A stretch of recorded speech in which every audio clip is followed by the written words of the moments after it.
অলপ দিন আগত মই এটা ভিডিঅ' বনাইছিলোঁ য'ত মই আপোনালোকক দেখাইছিলোঁ 1 এপ্ৰিল 2020ৰ পিছত ষ্টেট বেংক অফ ইণ্ডিয়াৰ ফিক্সড ডিপ'জিটত দিবলগীয়া ৰেট অফ ইণ্টাৰেষ্টত ডিডাকশ্যন হৈ গ'ল আৰু এতিয়া যদি আমি 1 বছৰৰ পৰা 10 বছৰলৈকে ফিক্সড ডিপ'জিট খোলোঁ ষ্টেট বেংক অফ ইণ্ডিয়াত তেতিয়াহ'লে আমি পাম ৰেট অফ ইণ্টাৰেষ্ট 5.70% মানে ফ্লেট। ইয়াত একো ডিফাৰেঞ্চিয়েশ্যন নাই, মানে 1 বছৰ কৰিলেও 5.70% আৰু 10 বছৰ কৰিলেও 5.70%। আজিৰ ভিডিঅ'ত মই আপোনালোকক এটা কেলকুলেটৰ থ্ৰু কেলকুলেট কৰি দেখাম। যদি আমি 1 লাখ টকা, 5 লাখ টকা, 10 লাখ টকা বা 20 লাখ টকালৈকে এটা ফিক্সড ডিপ'জিট খোলোঁ ষ্টেট বেংক অফ ইণ্ডিয়াত গৈ এতিয়া মানে 1 এপ্ৰিল 2020ৰ পিছত, তেতিয়াহ'লে আমি মেচুৰিটি এমাউণ্ট কিমান পাম 1 বছৰ, 3 বছৰ, 5 বছৰ আৰু 10 বছৰত। নমস্কাৰ বন্ধুসকল, মোৰ নাম হ'ল বিৰাজ আৰু আপোনালোকক স্বাগতম মোৰ চেনেল নতুন কথা সেই ক'ত। বলক আজি ভিডিঅ' ষ্টাৰ্ট কৰোঁ।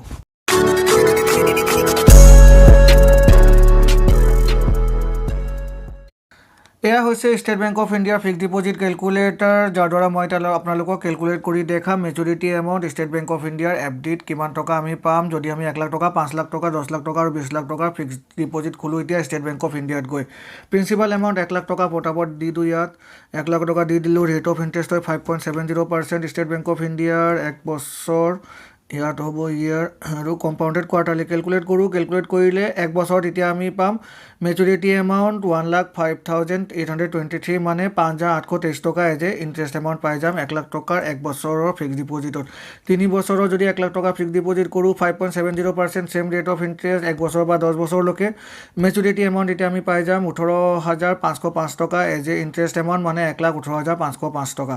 এতিয়া আমি এইটো 5 বছৰ কৰোঁ। 5 বছৰ কৰিলে ৰেট অফ ইণ্টাৰেষ্ট পাই যাম আমি ইণ্টাৰেষ্ট এমাউণ্ট পাম 32,708 টকা মানে 1,32,708 টকা পাই যাম 1 লাখ টকাৰ ফিক্সড ডিপ'জিটত। আৰু যদি আমি এইটো 10 বছৰ লৈ লওঁ, পিৰিয়ড 10 বছৰ মেক্সিমাম টাৰ্ম হয়, তেতিয়াহ'লে 1,76,116.75 মানে 76,116.75 ইণ্টাৰেষ্ট এমাউণ্ট পাই যাম 1 লাখ টকাৰ ফিক্সড ডিপ'জিটত আমি 10 বছৰত। এতিয়া এই এমাউণ্টটো মই লৈ লৈছোঁ ধৰক এতিয়া 5 লাখ টকা। 5 লাখ টকাৰ যদি 1 বছৰ কৰোঁ আমি 1 বছৰ কৰিলে rate of interest 5.70% interest amount হ'ব, মেচুৰিটি এমাউণ্ট হ'ব 5,29,115 মানে ইণ্টাৰেষ্ট এমাউণ্ট হ'ব 29,115 ৰুপিজ 5 লাখ টকাৰ ফিক্সড ডিপ'জিটত 1 বছৰত। এতিয়া আমি ইয়াত লৈ লওঁ 3 বছৰ। 3 বছৰ যদি লৈ লওঁ 3 বছৰ ল'লে 5 লাখ টকাত পাম 5,92,529.81 মানে 92,529.81 পাই যাম ইণ্টাৰেষ্ট এমাউণ্ট।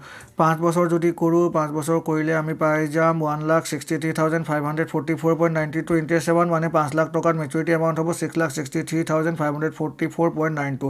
আৰু যদি মেক্সিমাম লৈ লওঁ 5 লাখ টকাৰ 10 বছৰ যদি লৈ লওঁ তেতিয়াহ'লে 5 লাখ টকাত আমি পাম 3,80,583.73 মানে 5 লাখ টকা যদি 10 বছৰলৈকে আমি থৈ দিওঁ ফিক্সড ডিপ'জিট কৰি এতিয়াৰ পৰা ষ্টেট বেংক অফ ইণ্ডিয়াত, তেতিয়াহ'লে 8,80,583 টকা আৰু 73 পইচা আমি পাই যাম এজ এ ইণ্টাৰেষ্ট এমাউণ্ট।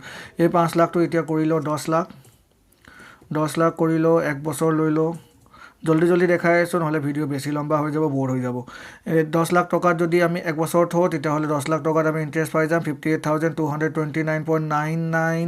যদি আমি সেইটো 3 বছৰ থওঁ 3 বছৰ থ'লে আমি পাই যাম 11,85,059.61 মানে 1,85,000 আৰু 59 টকা আৰু 61 পইচা। এতিয়া যদি আমি 5 বছৰ থওঁ 5 বছৰ থ'লে 10 লাখ টকাত আমি পাই যাম 13,27,089 আৰু 85 পইচা মানে 3,27,089.85 পইচা ইণ্টাৰেষ্ট পাই যাম 10 লাখ টকা ফিক্সড ডিপ'জিট 5 বছৰত যদি ষ্টেট বেংক অফ ইণ্ডিয়াত থওঁ।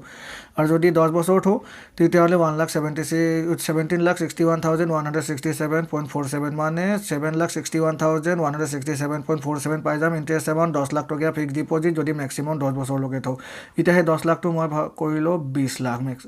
20 লাখ কৰি ল'লে যদি আমি 1 বছৰ থওঁ, এই যি কেলকুলেটাৰ আছে এই কেলকুলেটাৰৰ লিংক মই তলত নিজৰ ডেছক্ৰিপশ্যনত দি দিম, আপোনালোকে ডাউনলোড কৰি ল'ব আৰু ডাউনলোড কৰি আপোনালোকে নিজৰ হিচাপে নিজৰ ইনভেষ্টমেণ্ট এমাউণ্ট প্ৰিন্সিপালত দি দিব আৰু নিজৰ পিৰিয়ডটো চিলেক্ট কৰি নিজৰ যি মেচুৰিটি এমাউণ্ট আছে ইয়াৰ পৰাই গম পাই যাব নিজৰ ইনভেষ্টমেণ্ট এমাউণ্টত। কিন্তু 1 এপ্ৰিল 2020ৰ পিছতহে ৰেট অফ ইণ্টাৰেষ্ট মই দি আছোঁ। কেলকুলেট কৰিলে 20 লাখত পাই যাম 21,16,459 আৰু 98 পইচা মানে 11,64,059.98 মানে 1,16,459.98 পইচা পাই যাম এজ এ ইণ্টাৰেষ্ট।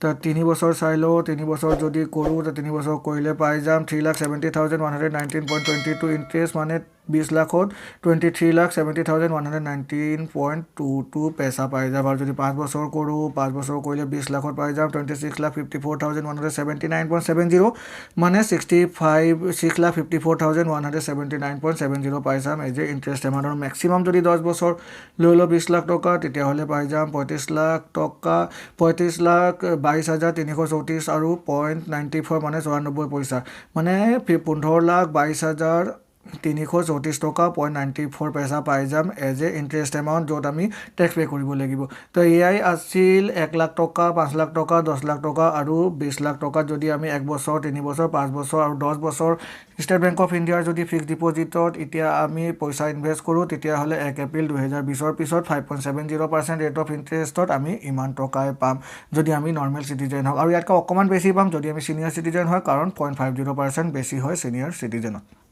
তো এয়া আছিলে কেলকুলেটৰ যাৰ দ্বাৰা মই আপোনালোকক কেলকুলেট কৰি দেখালোঁ যদি আমি 1 এপ্ৰিল 2020 পিছত ষ্টেট বেংক অফ ইণ্ডিয়াত যায় এটা ফিক্সড ডিপ'জিট খোলোঁ 1 লাখ টকা 5 লাখ টকা 10 লাখ টকা বা 20 লাখ টকা তেতিয়াহ'লে আমি এজ এ মেচুৰিটি এমাউণ্ট কিমান পাম 1 বছৰ 3 বছৰ 5 বছৰ বা 10 বছৰত আশা কৰিছোঁ মোৰ ভিডিঅ' চাই আপোনালোকে নতুন কিবা শিকিবলৈ পালে আৰু যদি পালে দেন মোৰ চেনেলক লাইক আৰু ছাবস্ক্ৰাইব কৰিব নাপাহৰিব ছাবস্ক্ৰাইব কৰি বেল আইকনক প্ৰেছ কৰিব নাপাহৰিব যাতে মোৰ নতুন ভিডিঅ' নটিফিকেশ্যন লগে লগে আপোনালোকে পাই যায় বলক লগ পাম নিজৰ নেক্সট ভিডিঅ' তেতিয়ালৈকে good bye and take care